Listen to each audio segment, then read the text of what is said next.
Yeah, hi there, my name's James Daniel. I'm the Director of Precision Grazing Ltd.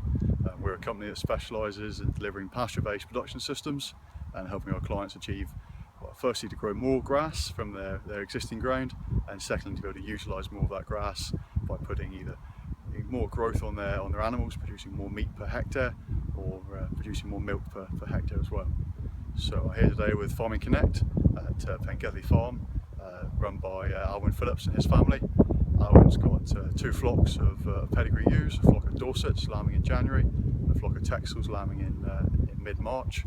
And we've been working with Alwyn to subdivide 4 of his largest fields into 1 hectare paddocks to allow him to better manage his grazing and to be able to start to control his grass covers and manage what he's growing.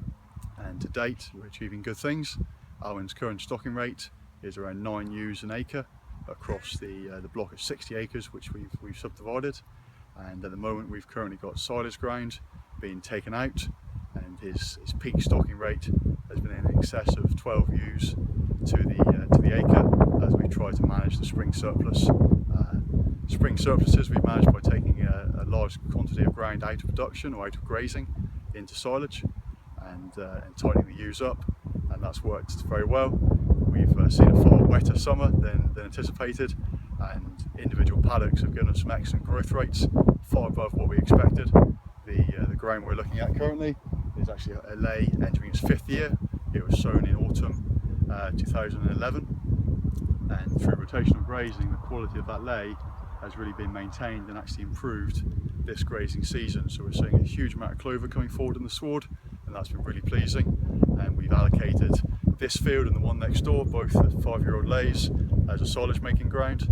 The infrastructure we've placed in these fields involves the use of a central laneway, which you see behind me, and that's carrying power and water from the farm, from the homestead, where the mains energiser is located, and dividing it through all the other fields and creating paddocks from that central lane. So by providing that infrastructure, we're reducing the labour associated with rotational grazing and with electric fencing. The system really is sort of permanently subdivided, but we can start to remove subdivisions as we need to make silage, as we want to change our rotation length.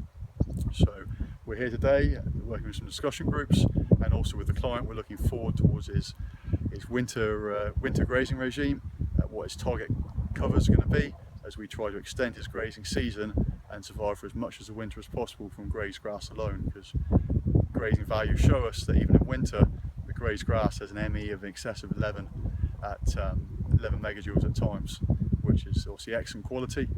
The more that we can rely on grass and the less we concentrate, we can improve our resilience to any change in those prices. We hope to reduce our use of fertiliser and really start to tighten up our cost base and produce more of what we can grow, because every farm can grow grass, for free, effectively. You own the land and you own the grass. How much you grow is dependent on your management, and systems such as this, by investing in the infrastructure, can help you really maximise your potential.